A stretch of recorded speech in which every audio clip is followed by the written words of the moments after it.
Jack here, JBF Music and Guitar Lessons, back with some licks to impress from you. All from Judas Priest, all from Painkiller, and its titular track.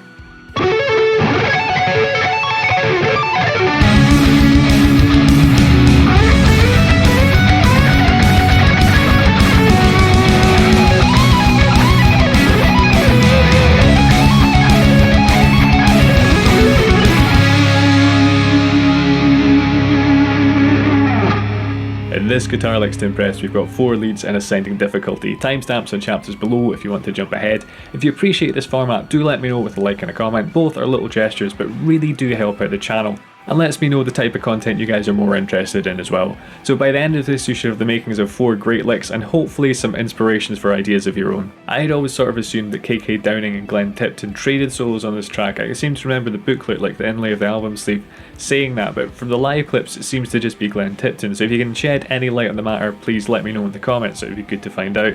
How consistently he just pulled off those solos live as well is just a marvel to watch. Definitely at least a little bit jealous about that. As a side note, I'll be focusing on technique rather than music theory here.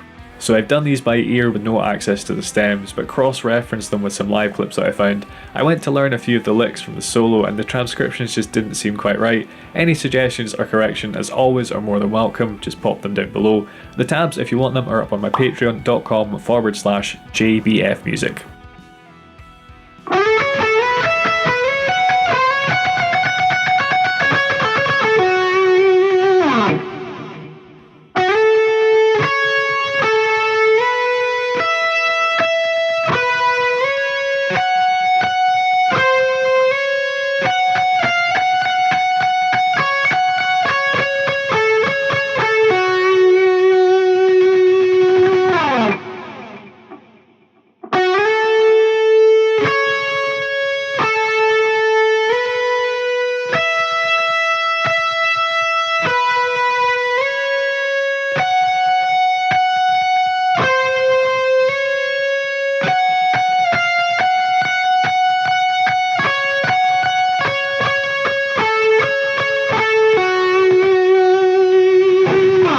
Alright, probably the least impressive one here, but I reckon still with that stretch a bit towards the end, it sounds just plain killer. Plain killer?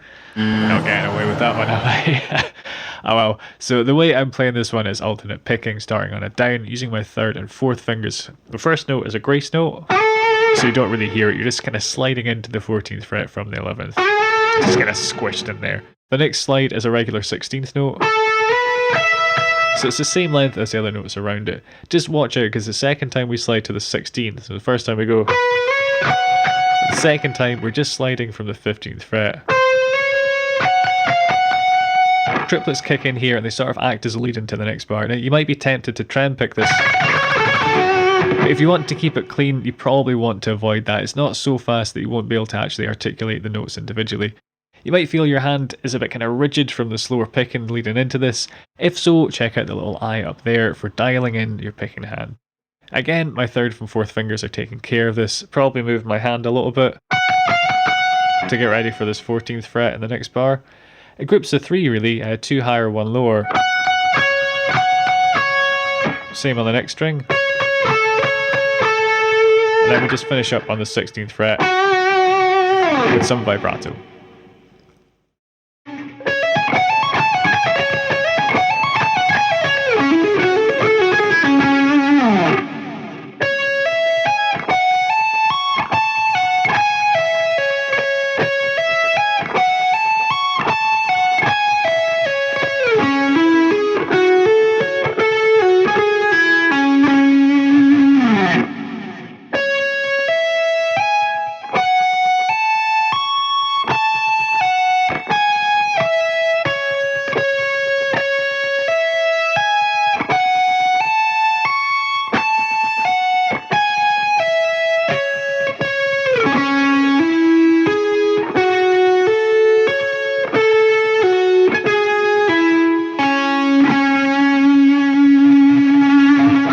These sorts of wide legato stretches are giving you grief, pause this and check out my 6 top tips for flawless legato with a little eye up there. For me, it's a 1st, 2nd and 4th finger job, using as much of the tips of my fingers as I can and moving my hand up and down when needed. You might want to try sitting in the classical position for this one as well, just keep your wrist nice and straight. I've seen clips where Glenn will tap the higher notes, presumably if his hand isn't feeling quite up to the stretch. Maybe the song is being played a bit faster that night, or perhaps he just wants a different sound. Alright, so the first 6 notes you want to pick and then do 2 hammer-ons. Same idea on the next string, pick and then 2 hammer-ons. Aside from the wide intervals, the other tricky part here for me is picking the 17th fret. I want to do this whole string legato, but picking it does really help lock into the triplet groove because you're picking that 17th fret, pulling off to the 14th on a pulse. It's like on the beat. Hitting the B string, then doing 2 pull-offs, down to that 18th fret, and repeat.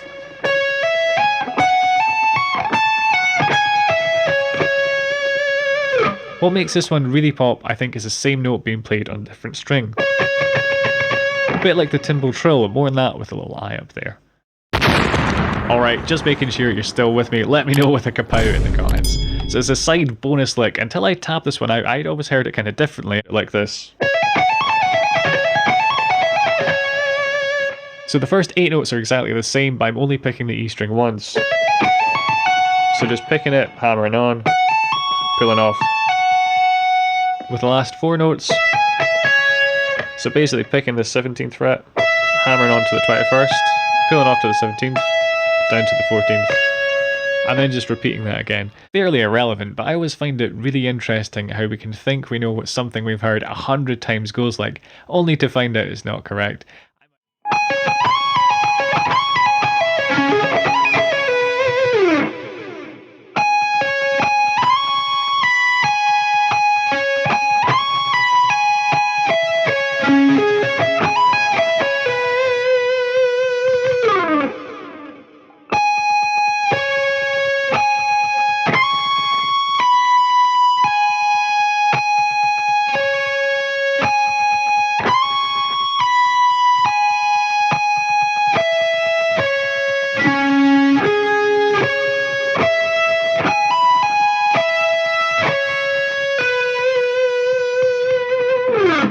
Another one here, I'd heard this lick totally wrong, thinking it was not dissimilar to Herman Lee's lead break in Dragon Force's Valley of the Damned, tab and demo with a little eye up there.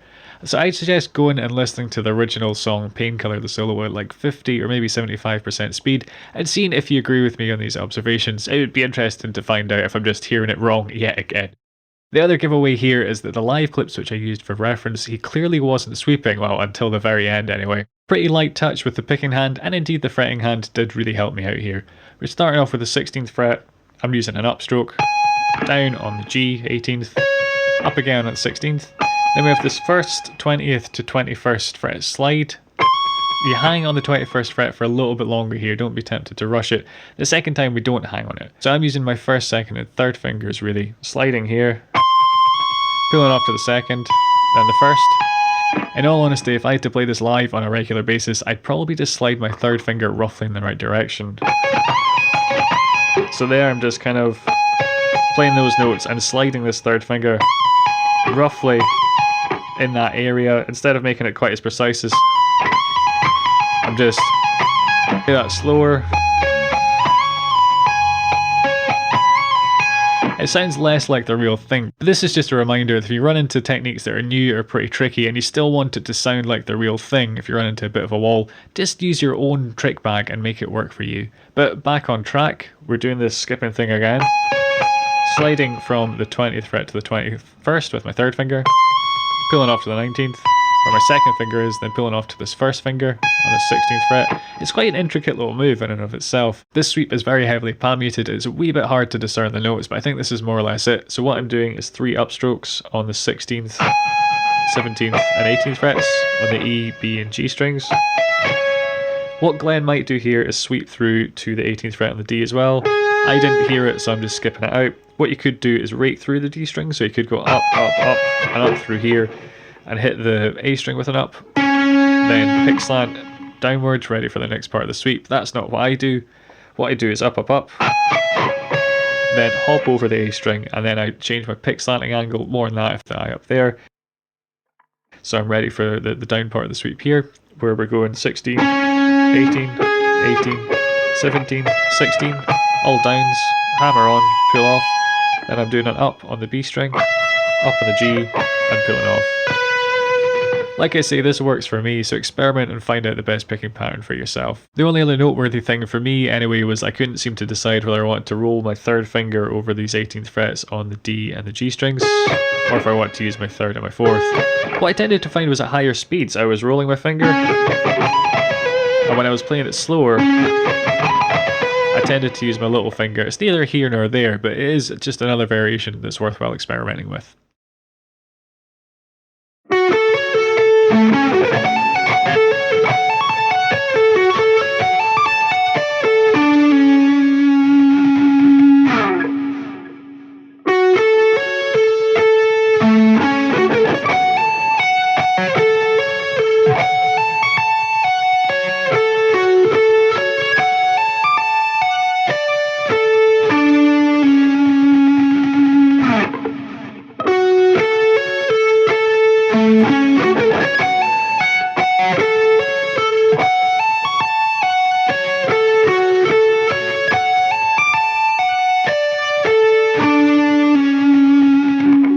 Alright, the star of the show, and what to be honest is a total nightmare to play. If you're new to sweeps, I'd suggest starting with 3-string ones like in the iCard up there before tackling this monster 6-string one. Glenn Tipton holds his pick quite close to the tip if you want more of that authentic harmonic attack. I can't make it work out very well, it just kind of comes out sloppy.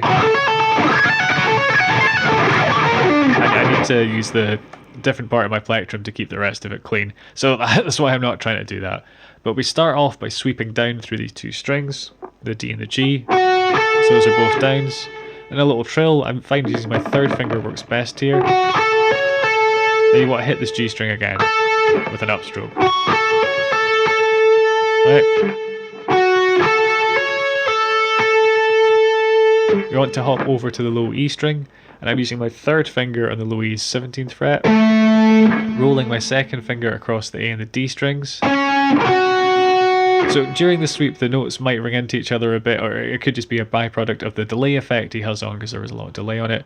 But I suspect more or less resting your 1st finger, kind of barring it essentially across the 14th fret on the G, B and E strings is the best thing to do. And watch out for string noise, that your right hand might have to be more vigilant here, and when in doubt just add in more palm muting because the lick itself is really heavily palm muted. It's going to keep it more authentic, it's going to help things stay clean as well. With this big sweep, try and get the first 2 notes clear. They are slower than the rest, and then when it goes into this ludicrous speed, don't worry about it too much. These notes here, just kind of aim for this 14th fret and the trill, because even if you slop the middle, say you just hit these 2 and then you kind of rake through those, it still kind of sounds okay, doesn't it? It's not ideal, but it'll do the job. Now this isn't exactly textbook technique, but the original does have this aggression, this kind of slight lack of clarity, which just really adds to the overall vibe. So after this trill, we're coming back up.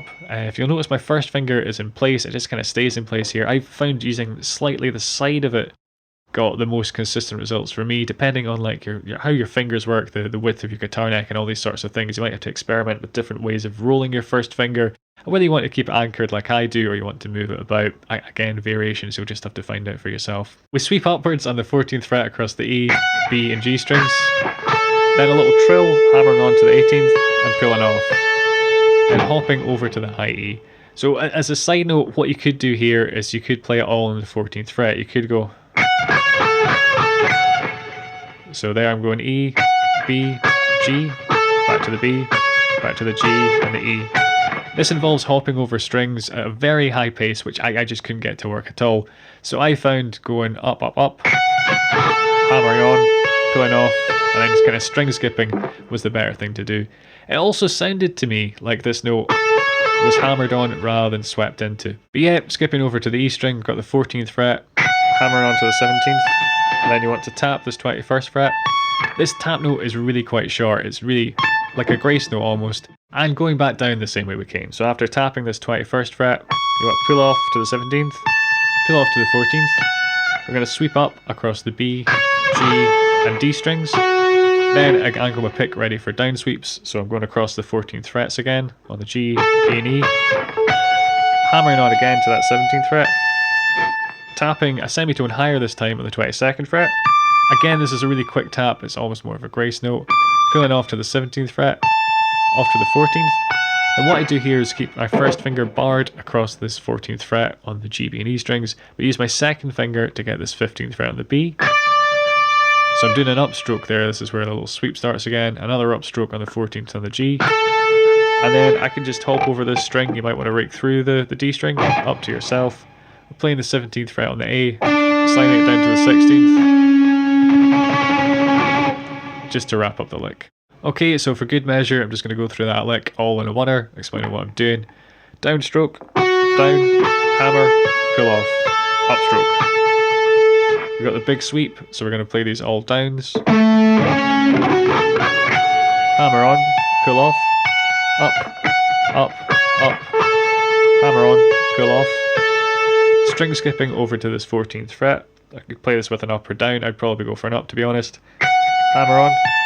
We've got the tap, which again is really quick. Pull off again, then up, up, up, sweeping. Down on the G string, down on the B, down on the E, followed by a hammer. One of these quick taps again, this time on the 22nd fret. Pulling off to the 17, pulling off to the 14. Keeping this finger barred, doing an upstroke, the 15th fret on the B, 14 on the G, hopping over, and then we're doing a slide down, 17 to 16. You might hit it again there as well. So the string hopping in this last bit is easier because if you listen to it, we have actually slowed down from the insane speed that he's going at. Having said that, it's still incredibly difficult to do. This one has taken me a long time to get down, and it's the sort of thing I'll need to play very regularly if I want to keep it under my fingers. If you enjoyed this, you'll probably also like these Dave Murray from Iron Maiden tips and tricks. This has been Guitar Licks to Impress, that's the playlist there, but yeah, hit subscribe to keep up to date with the channel, leave me a comment and check out the tabs on my Patreon and enable all notifications by ringing the little bell on the side, if you feel so inclined. Cheers guys.